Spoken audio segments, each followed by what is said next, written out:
Welcome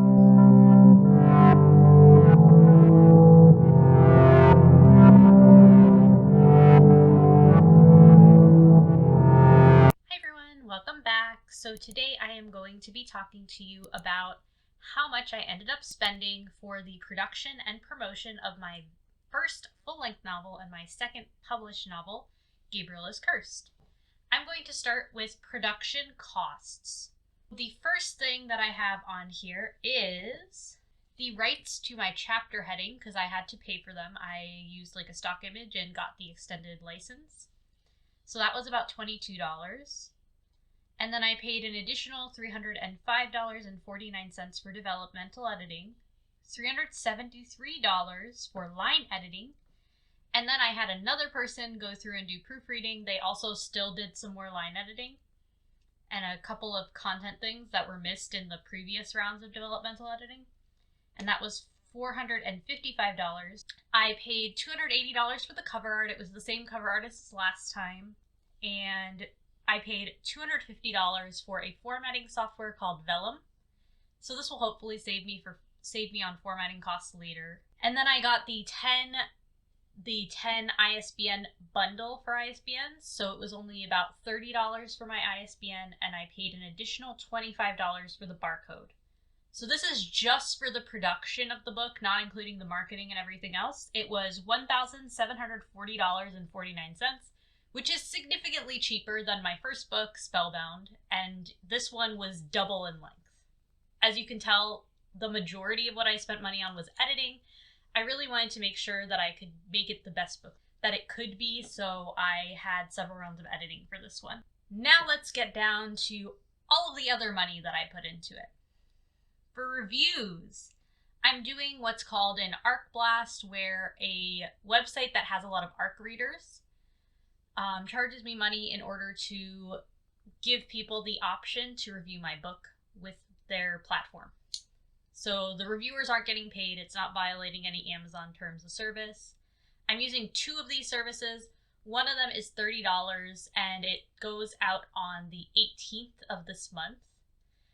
The other one is called Hidden Gems, and I've already paid the $20 deposit, and the final amount is going to vary, but it should end up being somewhere in the ballpark of $120 to $140 total, and hopefully I'll get quite a few reviews from that one. Then we have marketing. I haven't done nearly as much marketing for this one. I am hoping once I have enough reviews I can apply for a BookBub, which I wasn't able to do with the first one because it wasn't long enough. It was only 124 pages. So for this one, I've done 2 newsletter blasts so far. One of them I'm actually getting refunded because it didn't go well. I only had like 8 clicks for the entire thing. The other one did okay, but not great, and that was for Bookhound, and that was $52.50. The Bargain Booksy was the one that didn't go well. It was $25. And then I did quite a few things for my events during the release.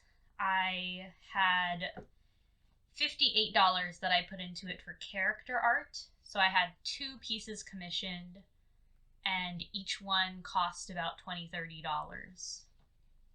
Then I also had to pay an additional amount of money to get them printed for the giveaway prizes.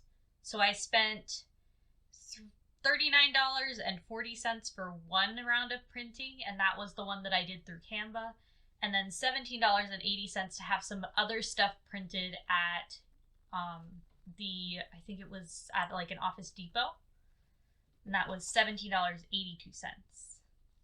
Some other things I did were a free book promotion just before the release of book 2.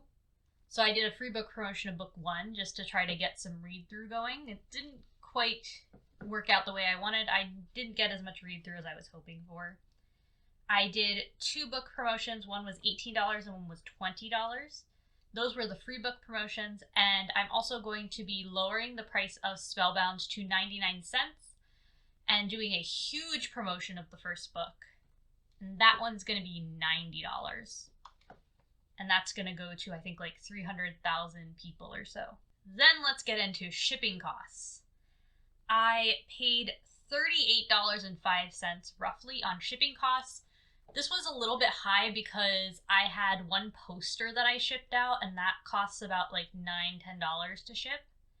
The other stuff wasn't too bad. I shipped out some character art, and those I was able to fit into envelopes. The same with my War of the Twin Swords keychain. Those were only about $1 each to ship out, so that wasn't bad at all. Mostly it just ended up costing me on the books that I shipped out, because I shipped out a few signed copies of the first book, and it cost me a little bit of money to ship the poster.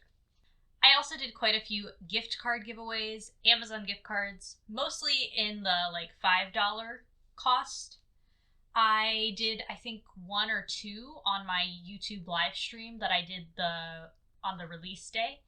And then I did an additional one through Rafflecopter where I gave away quite a few gift cards there. And then I did some with my newsletter, so it added up here and there. I ended up giving away $30 total in gift cards. And then because I used Rafflecopter, I paid about $13 to use Rafflecopter for a month. So that's everything I've paid for so far. I'm sure it will end up being more as I continue to promote it. But that's pretty much it. It ended up being a total amount of $2,292.26. I hope this was helpful for you and gave you an idea of what I typically spend on my books. But that's all I have for you today. If you like this video, make sure to click that like button and subscribe to my channel down below. And let me know how much did you spend for your most recent release. That's all. Thanks. Bye.